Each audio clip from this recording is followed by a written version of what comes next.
I like singing together with people. You ready? Let's come together. We have come here to love one another. We have come here to let our love flow. We are family. We're here all together, and we carry this love everywhere that we go. Whoa, whoa, whoa, whoa.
Good afternoon, SLCA.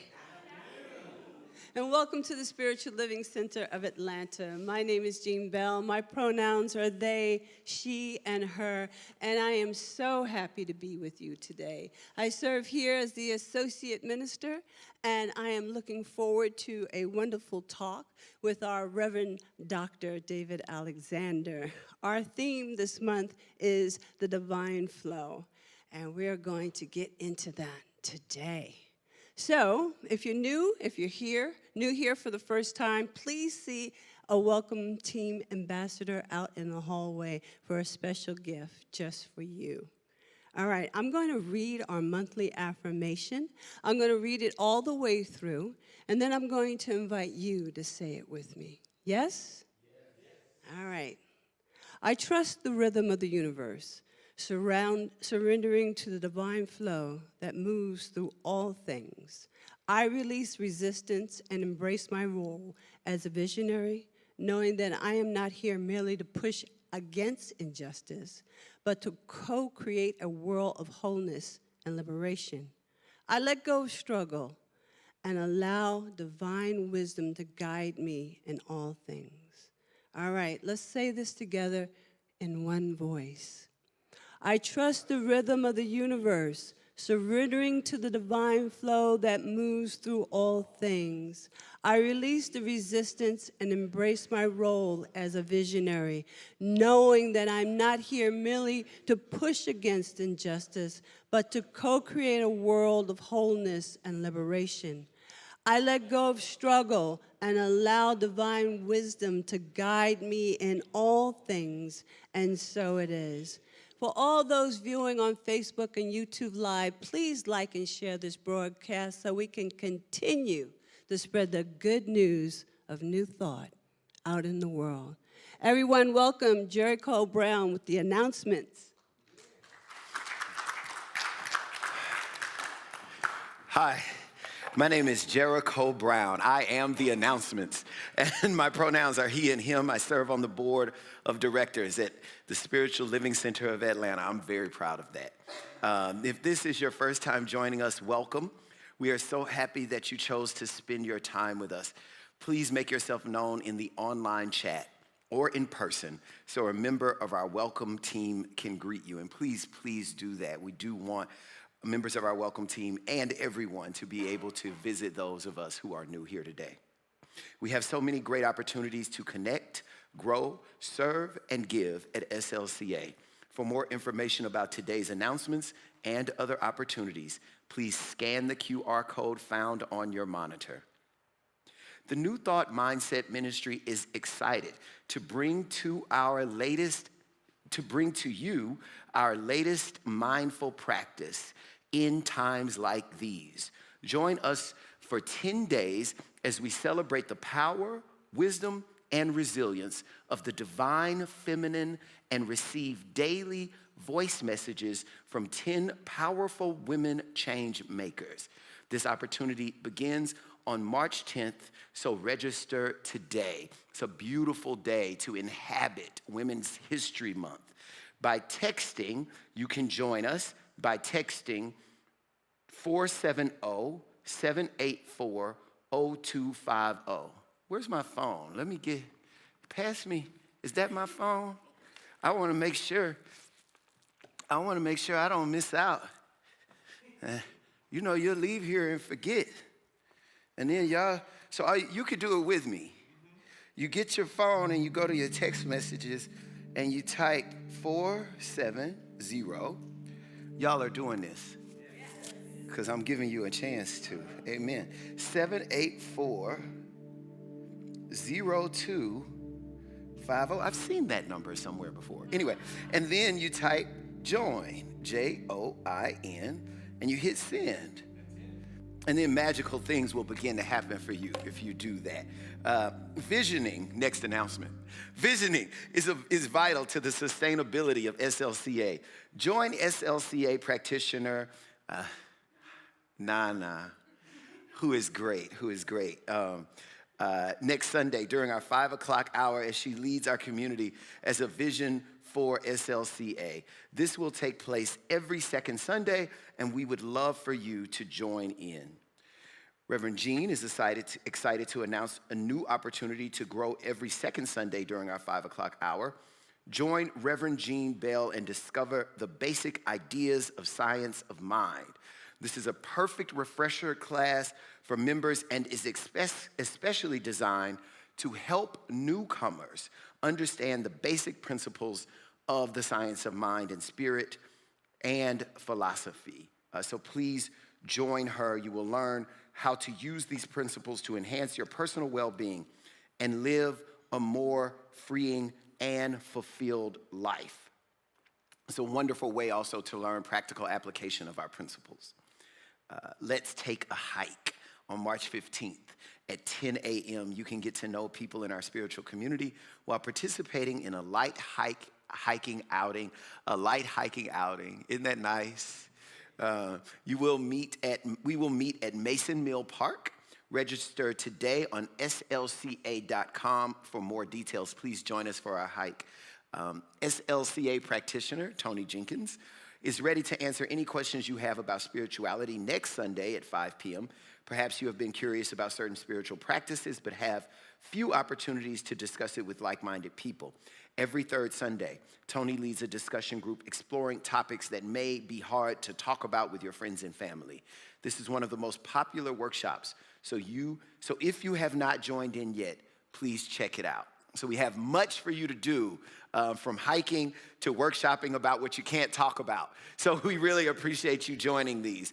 Thank you for joining us today. We look forward to visiting you after service in the social hall for food and fellowship. Please be sure to speak to at least 2 people you have not yet met.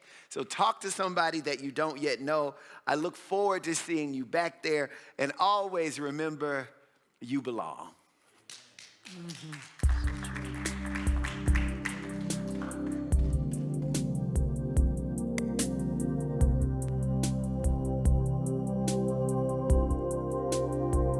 With every prayer, I breathe the heart of God. I breathe the love of God through me. With every prayer, I breathe the heart of God. I breathe the love of God through me. As I open and allow, I know right here and now, I create a world where wonders never cease. With every prayer, I breathe the heart of God.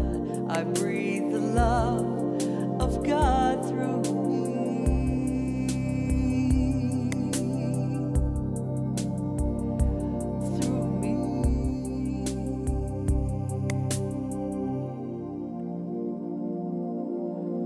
As I join in the divine flow, know with me that there is a presence, a intelligence. This intelligence is what I call God.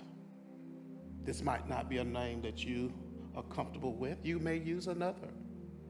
But it is all the same energy, the same essence, the same love. And it is this that I tap into in this moment and recognize that I'm one with that presence. I'm not outside of it. It is through every fiber of my being. Whether it is my cells, my atoms, my muscles, my tissues, there's no aspect of me that is not in the divine. And when I tap into that knowledge, that understanding, there's a flow that's established, the divine flow, that allows me to receive those intuitive nudges that bring me all the desires and hopes that I have in life.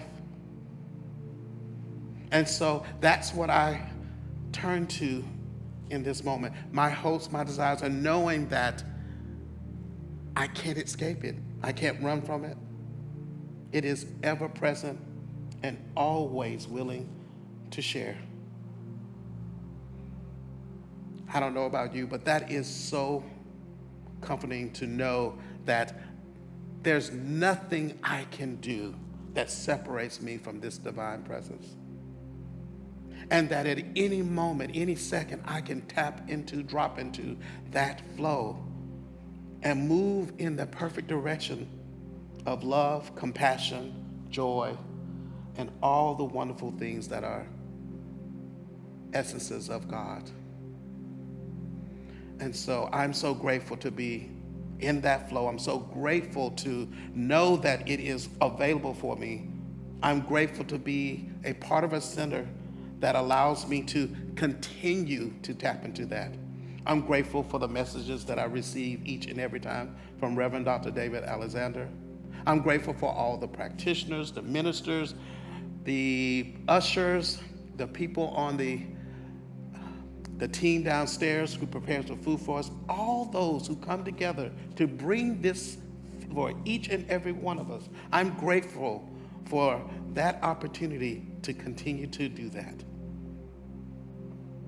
And if we are all in agreement with this, we say together, and so it is.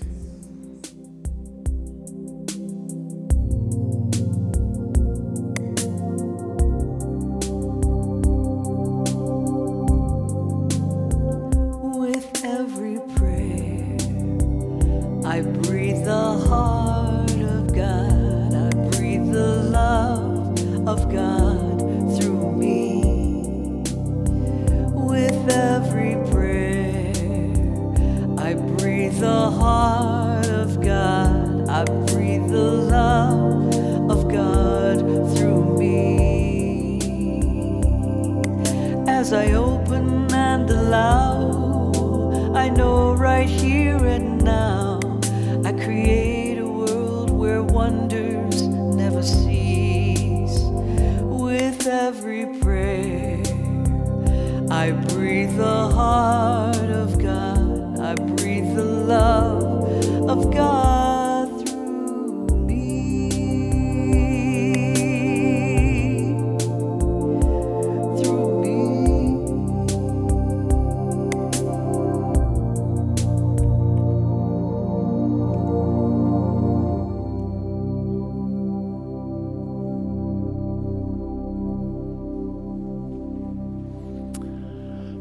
All right. Good afternoon, everybody. Great to see you. Welcome to Spiritual Living Center of Atlanta. My name is David Alexander. I'm the spiritual director here. My pronouns are he and him.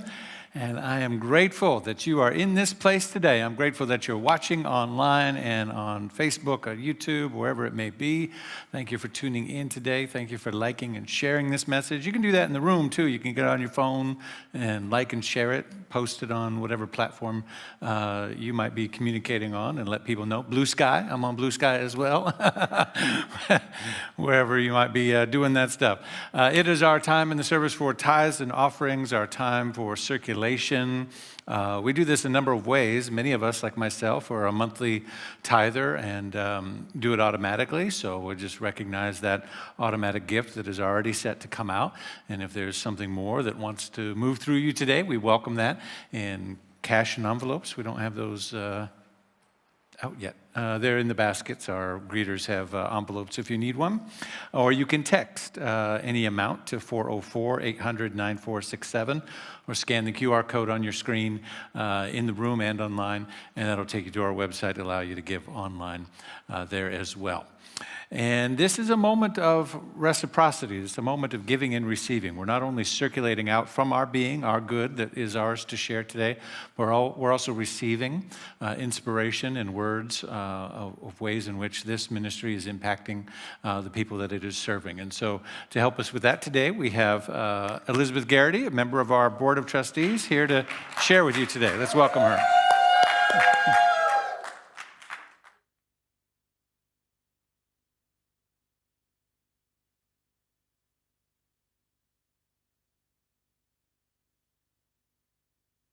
Pronouns are she and her, and I too serve on the board, and I'm very grateful for that opportunity and just delighted to be part of a fabulous board and fabulous center. So I want to let you know that 2008 was my entry into this teaching, and so come this fall, 17 years will be my anniversary, so that's pretty exciting. And what happened is I was immediately at home when I walked into the center in Camarillo, California. It took me a while to learn to say that word, but Camarillo. So I jumped in. I was one of those who jumped in. If you're not, no worries. There's all different versions of how we learn this. But I jumped in. I wanted it all. And I took as many classes as I could. I repeated classes. When I moved to new centers, I repeated again, as I have done here.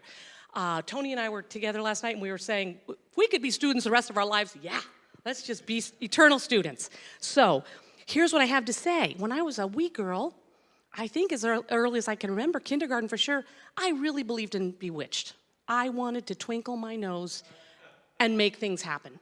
I could do without her aunt or whomever it was that was troublesome, but the twinkle my nose, get it done instantly, that's what I wanted. And so now moved forward until 2 years plus a little bit ago when my beloved Richard and I moved here. And why I'm speaking to you today from this fabulous Center for Spiritual Living, also known as the Spiritual Living Center of Atlanta. Wow, that took me a while to get that locked in, but I got it, SLCA. So why am I a grateful giver? And I mean genuinely a grateful giver. Well, first of all, why would I not be? This teaching is remarkable.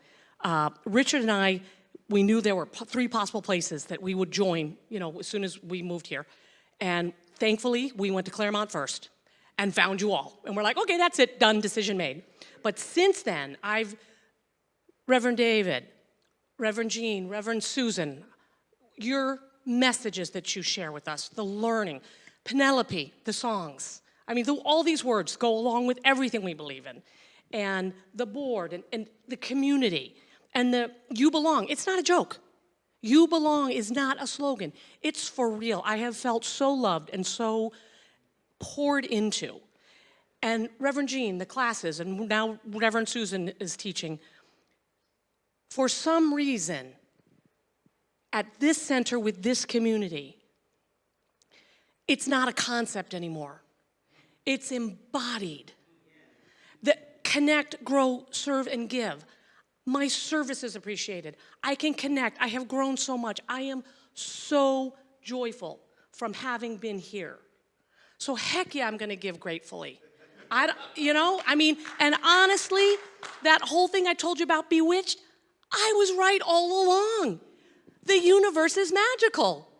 We just got to watch our thinking, catch it when we're in victim consciousness, and move straight up and don't stop until it's the we for everyone combined. The I get stuff, great, love it. That is so like baby steps, right? And that's fabulous. It's really important, and we need to manifest. And that's 343. So I am calling it quits. Thank you, and I would request that join with me as we say together our grateful giving declaration. Okay, I live in a universe of abundance. As I freely and joyfully give, I join in the divine flow, and all that I share with life returns to me multiplied abundantly. And so it is. Thank you.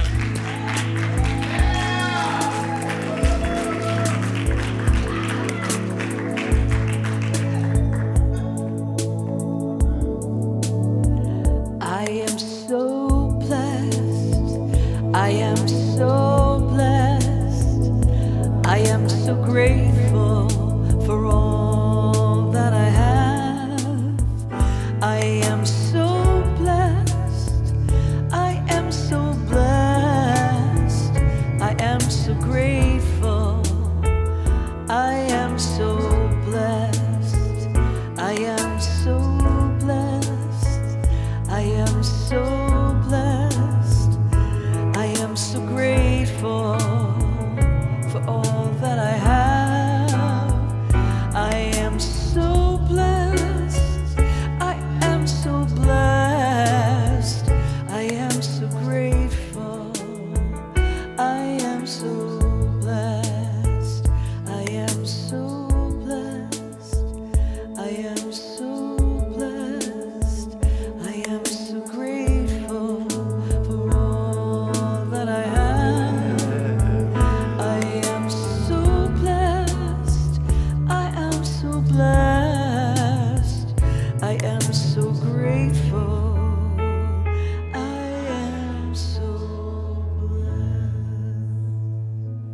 Bless these gifts, the hearts and the hands that they represent, all that is coming in online, even now, all that is scheduled to come in at its appointed time this month. We give great thanks from a deep, deep heart of gratitude for all the love that is pouring in through and as this ministry this day. I know that it is pressed down and received to do good work and flows back out into our lives individually and the world collectively as the light that we shine and the love that we share. For this and so much more, I'm truly grateful and thankful, and so it is.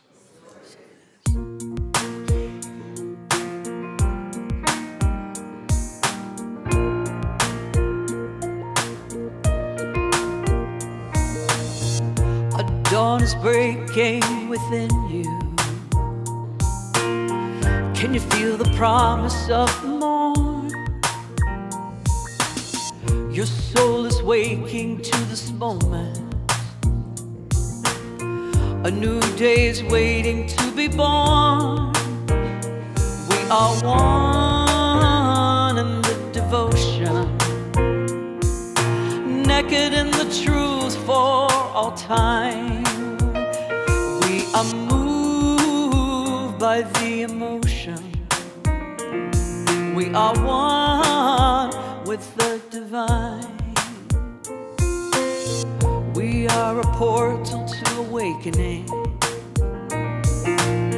We are living in God's love. Feels like our hearts are finally opening. Forgiveness rains down as a flood.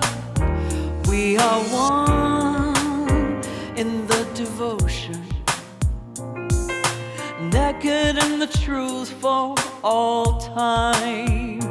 We are moved by the emotion. We are one with the divine. Standing in the light, arms held open wide, emerging from a night, fears all set aside. We are one in the devotion, naked in the truth for all time. We are moved by the emotion. We are one with the divine. Sing with me. We are one in the devotion, naked in the truth, naked in the truth for all time. We are moved by the emotion, We are one with the divine. We are one with the divine. We are one in the devotion, one in the devotion, naked in the truth, naked in the truth for all time. We are moved by the emotion, moved by the emotion. We are one with the divine, one with the divine. We are drenched in the devotion, naked in the truth, naked in the truth for all time. We are moved by the emotion. We are one with the divine, one with the divine, one with the divine. We are one with the divine. We are one with the divine. Yeah, way to be, family. Thank you so much. Beautiful, beautiful. Give her some more love. Come on. Yes. Feel that energy flowing through that song and that divine flow. Good afternoon. Good afternoon. Good to be with you, family. Everybody good? Yes. Good. You may have seen online, I was in Washington, D.C. this last week to deliver a letter to Congress on behalf of Repairers of the Breach. Clergy from all over the nation gathered together with Bishop William Barber to deliver this letter on the proposed budget and the cuts that are in it, to speak about those things from a spiritual and moral perspective. We were drenched in the rain and the wind and blown around as we marched from the church to the Supreme Court to the Capitol, where we eventually were turned away for fear that we would pray in the Capitol. I'll say more about that later. But anyway, it was an interesting week. I'm glad to be back. This series, The Divine Flow, exploring how Spirit moves in, through, and as us, calling us to a deeper wholeness. That is what we are all about today, celebrating and weaving in women's herstory, wonderful dial message series in times like these starts tomorrow morning. We have about 700 people signed up for that all across the country. Yeah, very excited. And so let's get into it today as we start part 2. The question for today is about how does the still small voice within us guide us in our personal lives and also still serve to guide us in the work of justice? How does the still small voice guide us towards our own wholeness and a world that works for all? I don't know if you noticed, but sometimes it can get hard to hear. That still small voice, that internal guidance. If we're working on it for ourselves, we're meditating, we're praying, we're tuning in, we're trying to get something right in our life, trying to, as I said last week, get your money right, get your relationships right, get yourself right, get your friendships right, your family right. And then we look around and we say, well, there's a lot of things in the nation we got to get right, or in the world, or in the collective, or in the community. Do I have to sacrifice one for the other? How do I hear the voice if the noise of the one gets too loud? Either way, sometimes the noise of our own life gets so loud that it's like, I don't have time to pay attention to what's going on over there, whether that's on the TV or in my own backyard or in the neighborhood or the world. And sometimes it's the other way, right? So how do we reconcile these things? How do we find the flow? I said something last week that I want to use as our launching point for today, reflecting on this truth, that wholeness is justice at the personal level, and justice is collective wholeness.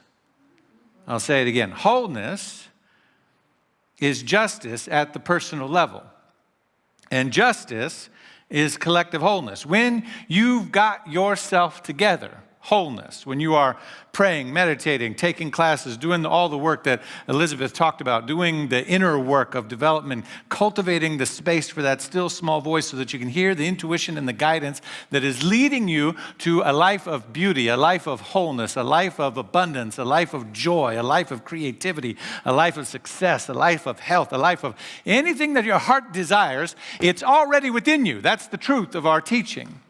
And so, but you've got to cultivate the space to hear it. And so you're moving towards your wholeness. You're doing your work. When you have reached any level of that, and it's always moving. We're always moving to another level of it. But if you've reached any level of that, you're experiencing a sense of justice within yourself. Because your money is right, and your health is right, and your relationship, it's all working together. No one part is in conflict with another part or taking away from another. It's all in sync. It's in harmony. It's a sense of justice. Externally, in the world, when you got your money right, and you got your money right, and you got your relationships right, and you got your stuff right, then collectively, and our systems are working together, whether those are government systems or neighborhood and co-op systems and the earth and farming and, everything, all the ecosystems of society and nature are working together in a just way. That experience is wholeness. And so I said last week, I don't really care which door you enter through. Right? I don't care if it's the justice work that brings you here. You say, we got to care about the planet. We got to care about the children. We got to care about the fill in the blank, whatever it is. We got to get together and do that work. Okay, great. Come. I'm ready for you. Come on in. I'm here to do that. I believe in that deeply. Or if you come in and you say, I don't got time for that. I'm trying to get myself right. I'm trying to get myself together. I'm trying to get my money right. I'm trying to get my relationships right. I'm trying to get myself right. I'm trying to figure out what's next for me. I'm working on me. Come on in. We got a seat for you. These principles work specifically and directly for that. So I don't care which way you come in, because either way, you're working on justice and wholeness. Either way, it's all connected. This means that the individual work that we do, our healing, our spiritual practice, our deep listening, is not separate from the outside world. We're not here to escape from the world's brokenness. And our spiritual practice is not an escape from the world's brokenness, but it is the very source of our ability to transform it. Our spiritual practice, I'll say that again, is not an escape from the world's brokenness, but it is the very source from which we are able to transform it. It is from a deep place of spiritual practice, a deep place of knowingness, a deep place of oneness, a deep place of wholeness that we're able to bring that to everything that we see around us. You following what I'm saying? Yes. And so, while the work of justice is often outward facing, right? It's engaged with systems and situated in the midst of the world's noise and chaos and othering and fighting and name calling and all of the stuff, which a lot of spiritual people are like, I don't want anything to do with that because I believe in oneness and wholeness and joy and love and want to see good everywhere I go. The inner work of meditation and contemplation and prayer, that work often unfolds in silence. It often unfolds beyond the context of race or gender or any form of identity or social positioning. And in fact, we're even told in our spiritual practice work to turn away from the condition. Buddha said, denounce all attachments. That our attachments to things being different than what they are is the very source of our suffering. There's wisdom in that. There's also a great deal of privilege. Right? And so we're stuck in this place. Dietrich Bonhoeffer, the German theologian during World War II, in the time of World War II, said silence in the face of evil is evil itself. And Buddha said the root of all suffering is attachment. So which is it? Are we to be silent? Contemplate our inner knowing, just know that it's all going to work out, know that there's a greater good happening? Or is our attachment to it being different the thing that's amplifying it and making it worse? How do we integrate these two into a divine flow? How do we cultivate that still small voice and move towards our own wholeness while showing that we care for the world around us and yet not be consumed by it? Have you wondered? Yeah. It's a story in 1 Kings of the prophet Elijah.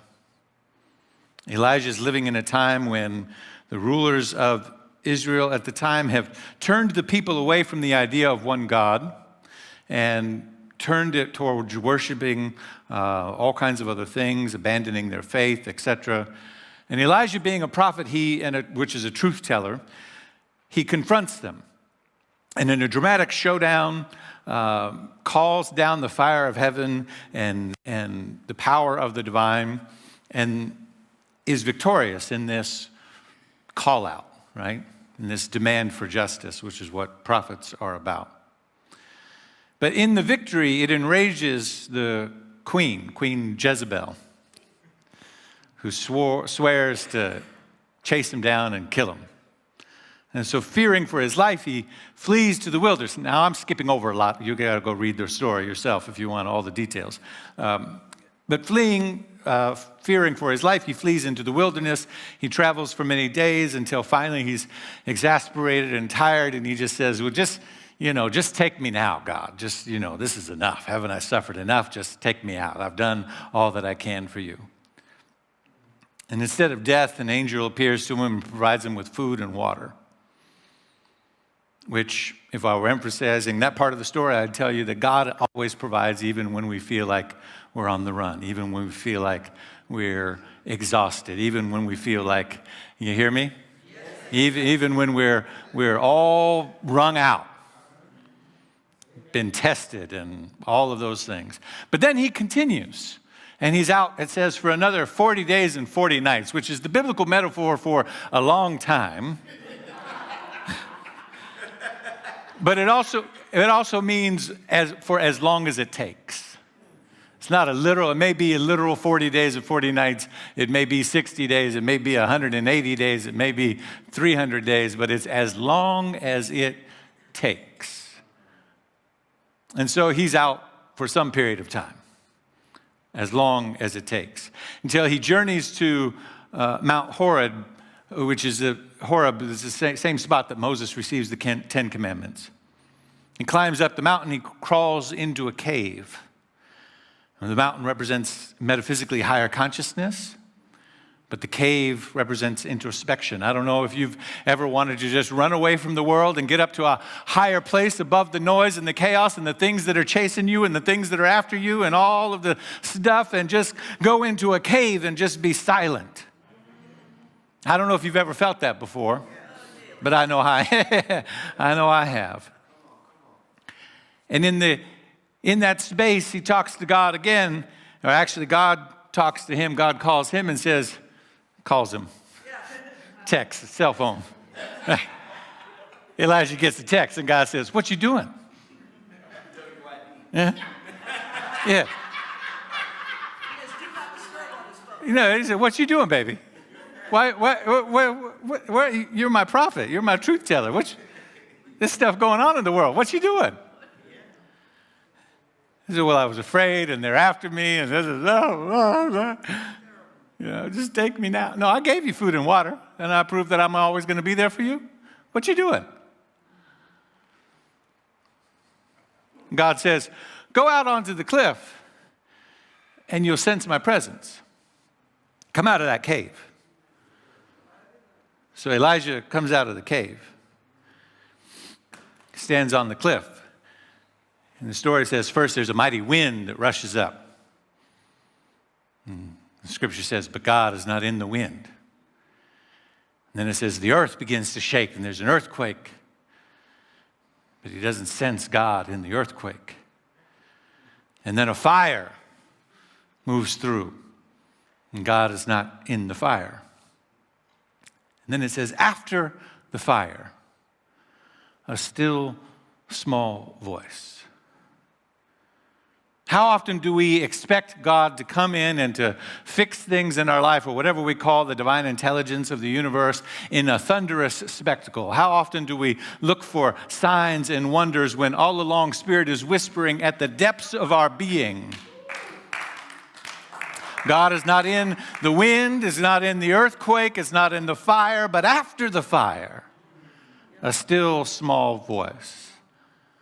The women of New Thought and our History Month understood. Emma Curtis Hopkins, for example, great prophet of New Thought, said, "Be still and know." Stillness, listen to this, is the first requisite for receiving the revelation of truth.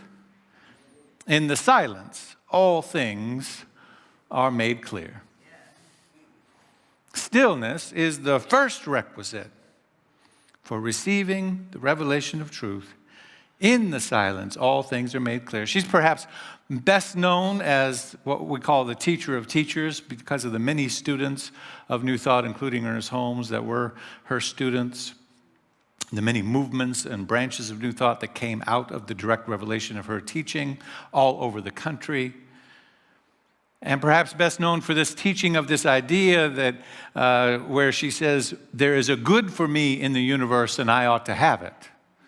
If you know any Emma Curtis Hopkins quote, you know that one. There's a good for me and I ought to have it. Go ahead and say that. There's a good for me and I ought to have it. Right? Amen, somebody. There's a good for me and I ought to have it. I'll tell you, I was in Washington, D.C. I went to the National Museum of African American History and Culture, and they've got one of Reverend Ike's suits.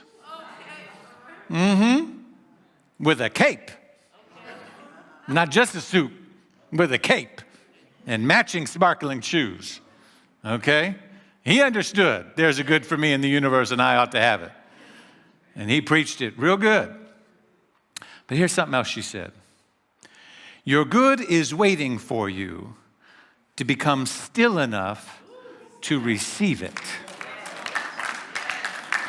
Your good is waiting for you to become still enough to receive it. In other words, are you so wrapped up in the noise in your own head or the noise of the world or the noise of whatever it is?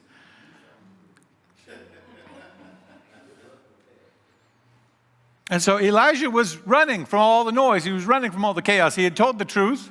It upset some people, and they were after him. And he said, I want to get away from all this and get still again. Go up to a place of high consciousness. Go into that cave and get still.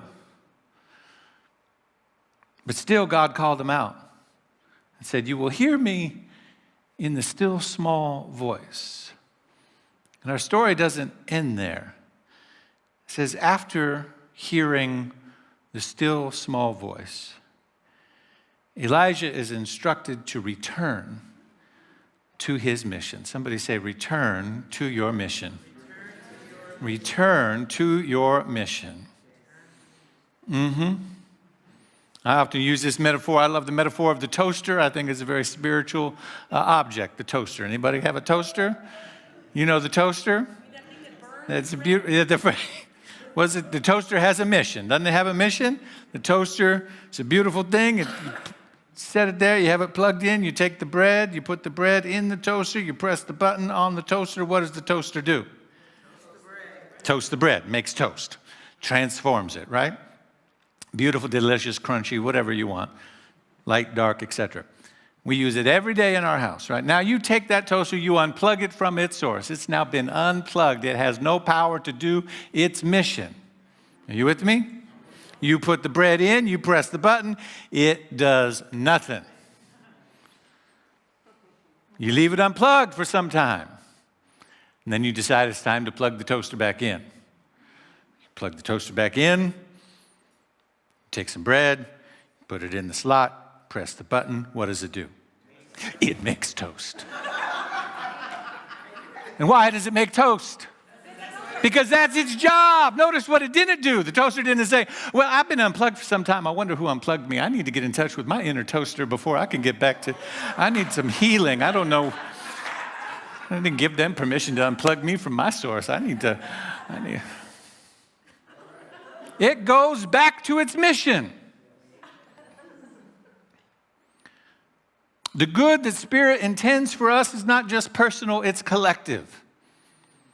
The divine call does not merely call us to our individual healing, it calls us to the healing of the world.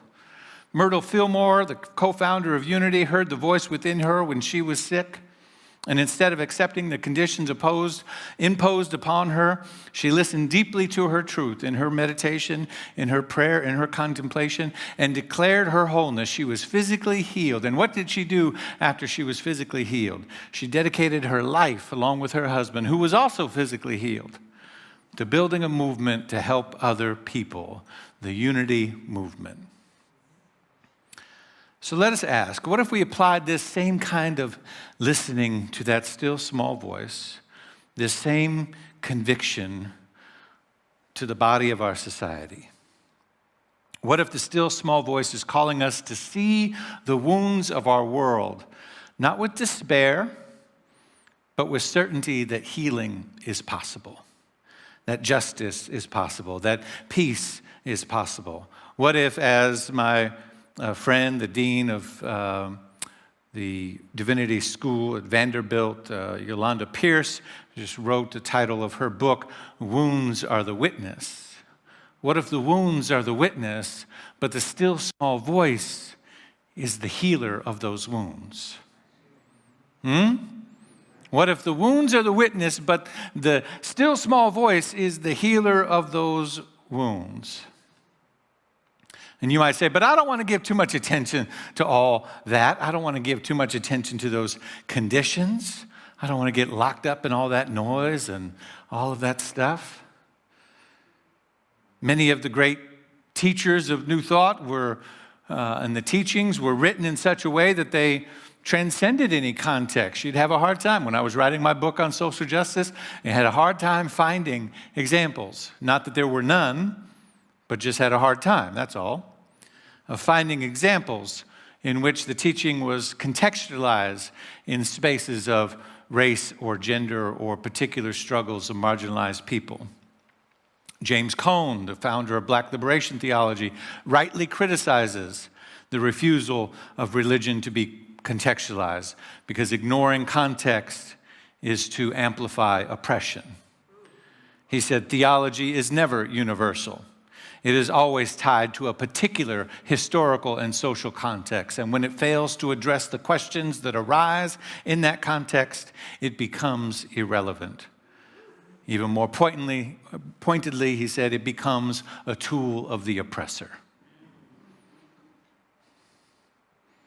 And if we assume that the lack of contextualization within New Thought that allowed its authors to and thinkers to access this golden thread that runs through it, this universal wisdom, this beautiful, harmonious, universal truth that runs through all things, this divine intelligence that kind of extends or supersedes or emerges above and beyond all of the dogma of the world, and yet brings in their beauty and their wisdom. You understand what I'm talking about? This beautiful thing that we call New Thought, that we love this idea of what it is. And maybe it was the fact that they did not get trapped in their contextualization of world conditions that allowed them to access that. Like the Buddha, they had to come out from their positions of privilege and sit separated from all of that attachment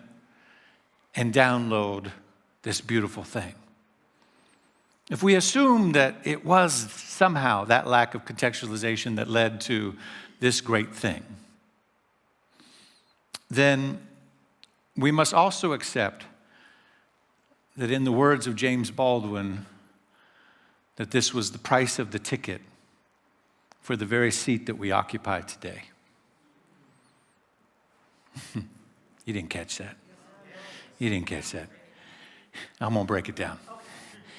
We must accept that the lack of contextualization that our forefathers and mothers in New Thought gave us, this great teaching, the lack of contextualizing this wisdom into any particular thing of the world conditions, is the price of the ticket for the seat that we occupy today. Now you might say, but I want to get it like they got it. I want to just pray and meditate and have all my abundance rain on me and the doors of prosperity open up and health and wholeness and happiness. And, you know, they didn't talk about all those things. They didn't talk about all that stuff. I just want to get it like they got it. How many people know that the way in which the generation before us got it is their gift is not our gift? Their gift is not our gift. Their gift bought the ticket for you to have a seat at the table so that you could do it another way. My is right. Let's just go a little further. That ticket does not grant us the right to remain in uncontextualized spirituality. What that ticket has purchased for us is the sacred obligation and the moral responsibility of contextualizing the teaching for today's world, situated in the midst of the world of effects, that which, by the way, the laws of consciousness has brought upon us. To bring it into this reality, into the current conditions, race, class, gender, power dynamics that are going on all around us, because they're playing out anyway. So we might as well ask the question, what does our teaching have to say about that? Not from a place of judgment or condemnation of any person, but from a place that knows that it knows that it knows. If we know how the laws of consciousness work, and we know that cultivating that still small voice within us brings forward a healing and a wholeness and a beauty and a belonging and an agency about our connection and our divine birthright to everything good and wholesome in ourselves, and that we know that that's no private good, that it belongs to everybody, that we come from that place. There is a reason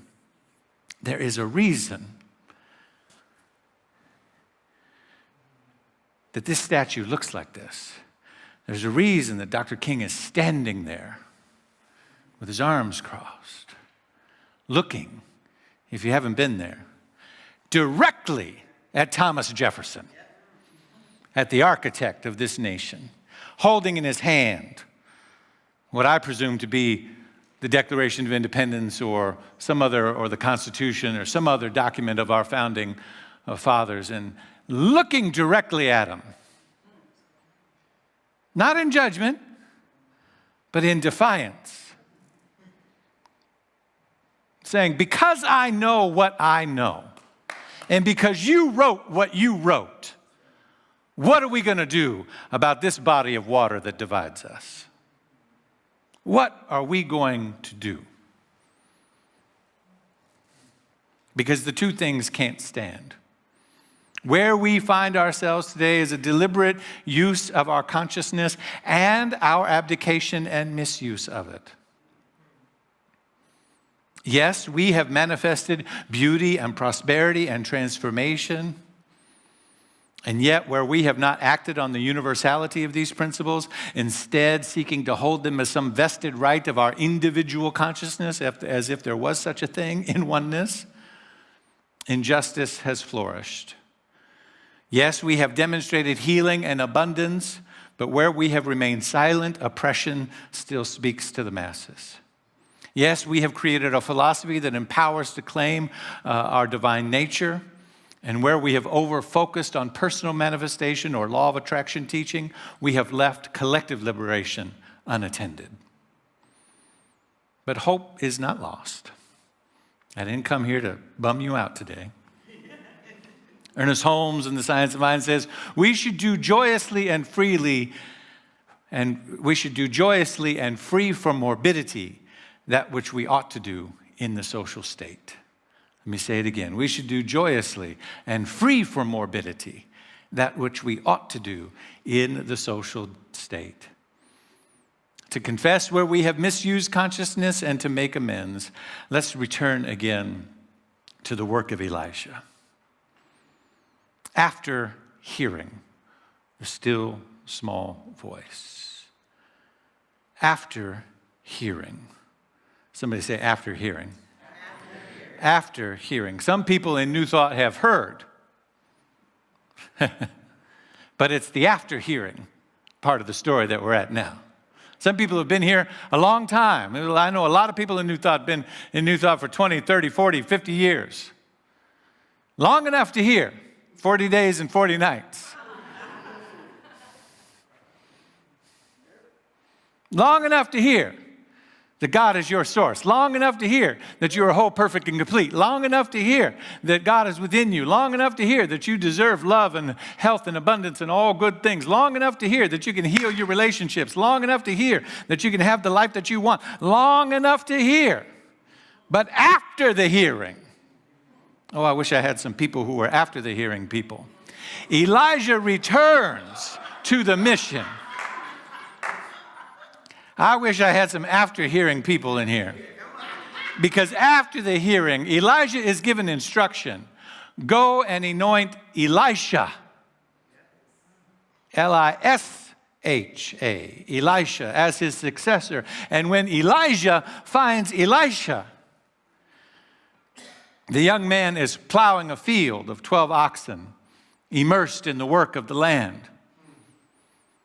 Elijah throws his mantle upon him, the symbolic passing of the spiritual authority. And Elisha does not hesitate.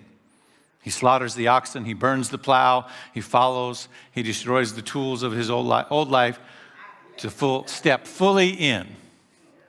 I wish I had some after the hearing Elisha people who understand that your job today in New Thought Church and the New Thought spiritual community might be to make the way for the next generation. That you might be tithing and contributing today, but you've already heard the good news. You've already heard that God is your source. You've already heard that wholeness is all that there is. You've already heard, and you've demonstrated it in your life. You've demonstrated it in your life, but your job is after the hearing.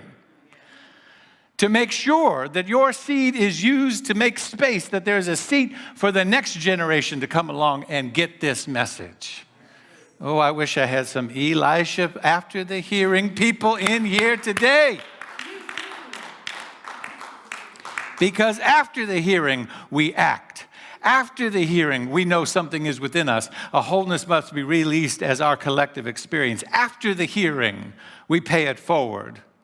Many of you, indeed, are Elijahs today, supporting Spiritual Living Center of Atlanta, where too many have already received their good and are off to better things. You are paying it forward. After the hearing, we use our voice to leverage the importance of justice for all. After all, what good does it do to know our wholeness as our reality as individual beings of God if the current administration seeks to cut $880 billion in Medicaid affecting 36 million people. What good does it do to sit here and know your wholeness if we're going to allow 40 million people covered by SNAP and food stamps and rental assistance and all the other good things it does to lose that critical support? What good does it do to know our individual wholeness if we are going to allow 68 million people receiving Social Security? Maybe a few people here, amen, somebody? Or 62 million people receiving Medicare coverage, to lose that coverage and have that Social Security that you paid, snatched from you to give a tax break to the top 0.1%. What good does it do to speak and to know our wholeness if we're going to allow our transgender siblings to bear the brunt of hate and discrimination of their certain inalienable rights? The still small voice is not just a whisper of comfort. It's a call to action. It asks us if we know its name, if we know the divine, first and foremost as ourselves. And to know it is to know that it is one with everything. And that everywhere that your eyes are cast, God is present. And that wholeness is to be amplified. It is to be expressed. It is to be made known. But there's something curious about this monument. The number of things that are curious about it.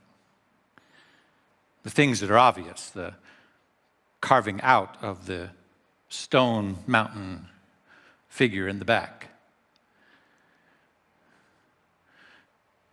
The defiance, the way he's looking. And yet, he can't move a further inch because from the kneecaps down, he's still encased in the mountain.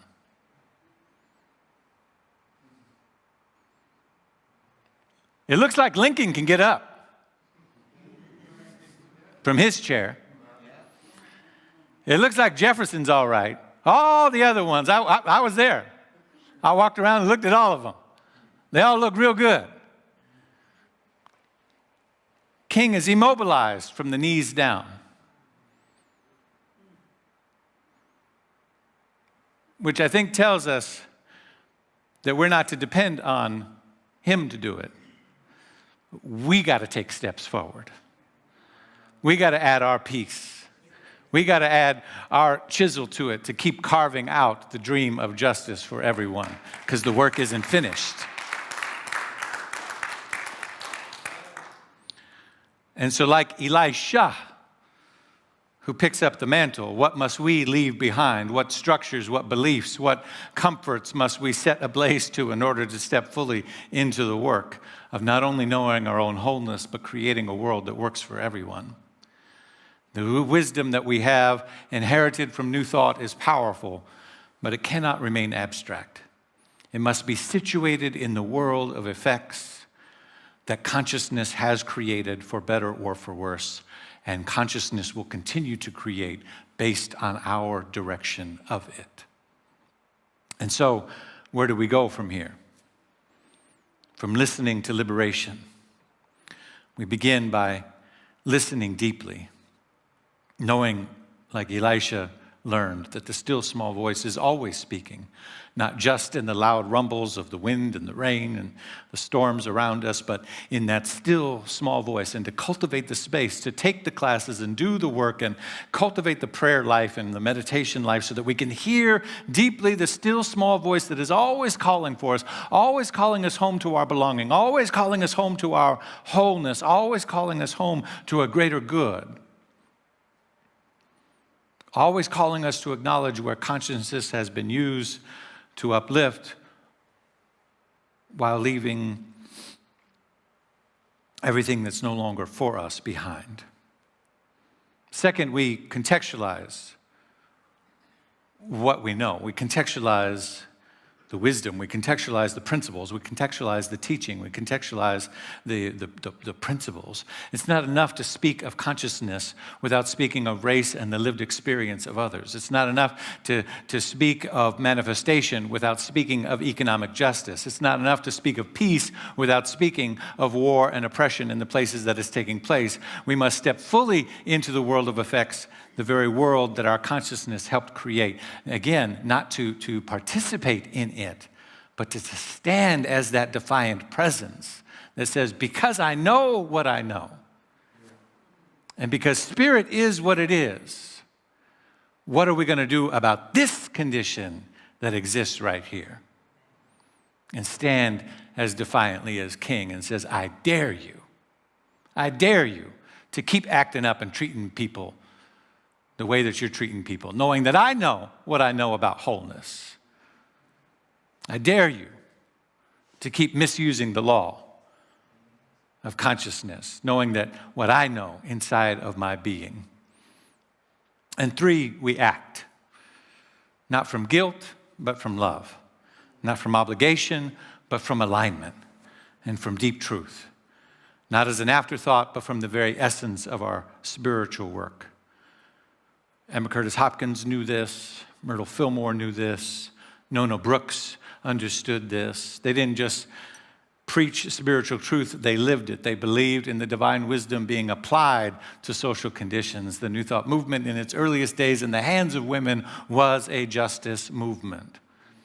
And so we too must return it to that which speaks to the world around us. Because that still small voice is powerful, so powerful that when we stood inside of the waiting area of the Capitol, clergy dressed in robes and collars and stoles and garments and headdresses and all manner of clerical wear, soaked and dripping from the rain and the wind that we withstood while we waited to get in. And they said, what is your purpose here today? We said, we came to deliver a moral letter to our representatives, and then we're going to pray over it. They said, you're going to do what?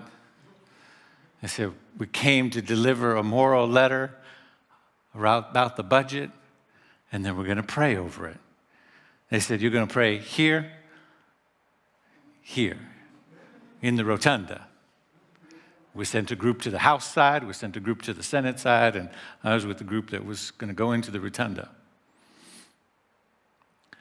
And they said,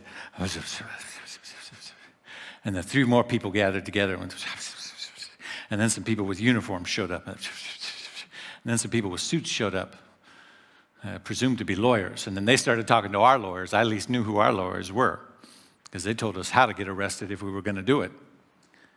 And they all started murmuring together, and then they came back and they said, you can't pray in the rotunda. We don't want any disturbances. They said, well, what if we prayed quietly? That's what we said. We said, what if we prayed? We got some interesting people here. We said, nobody's going to get Pentecostal. Nobody's going to throw their back out, and we're going to shout and lay hands on a marble statue or anything like that. We're going to keep it cool. What if we keep it cool? We can keep it cool. We can just pray quietly. They said, okay, you can pray quietly. And then they're going to pray quietly.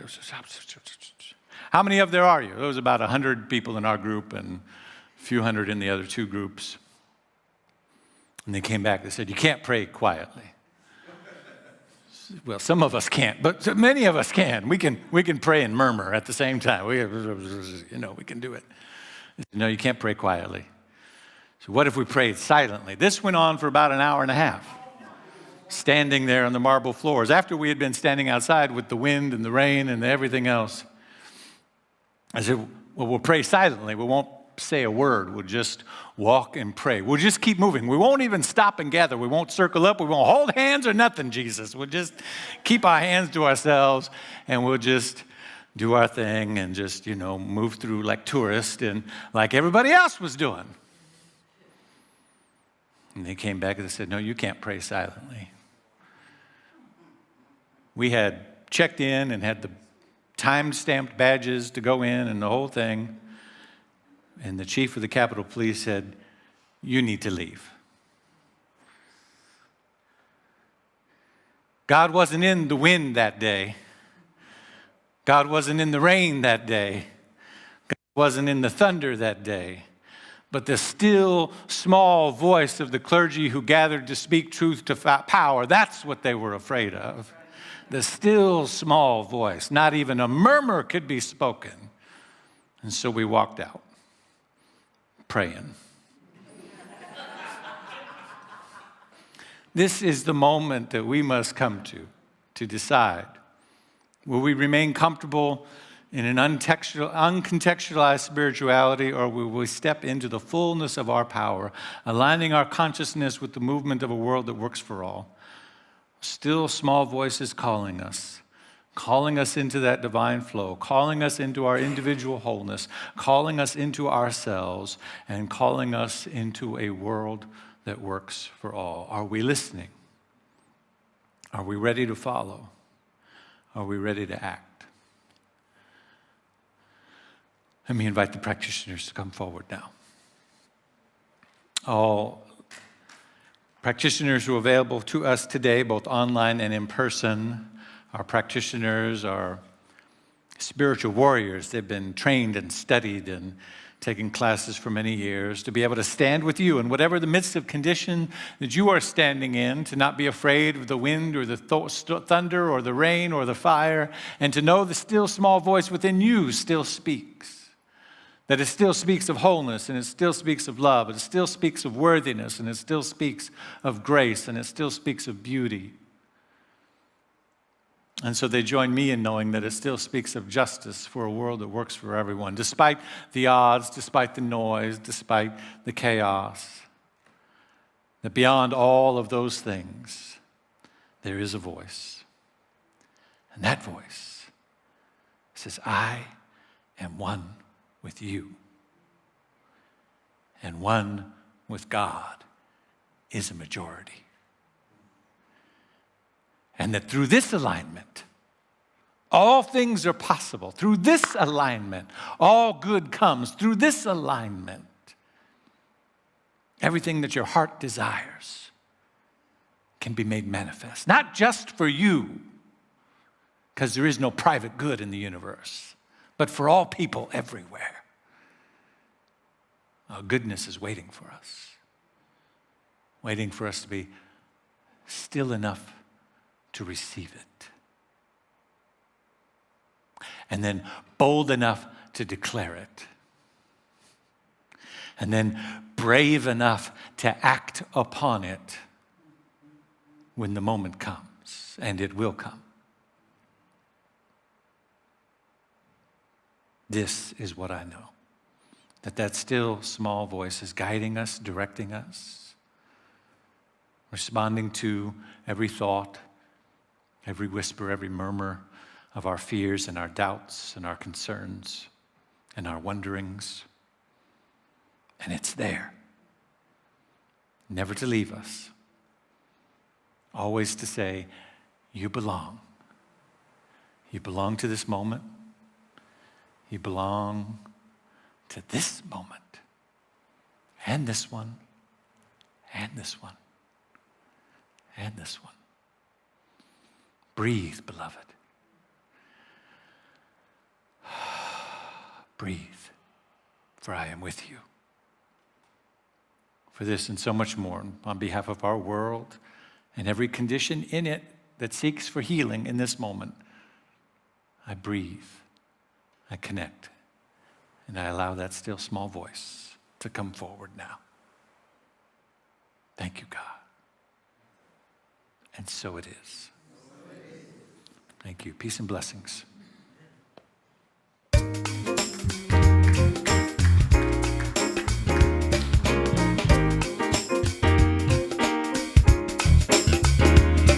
envision a world that works for everyone and for all of creation.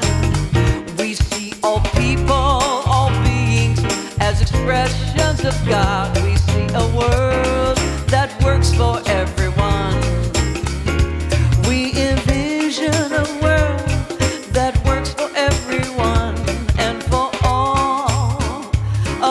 creation. We see all people, all beings as expressions of God. We see a world that works for everyone.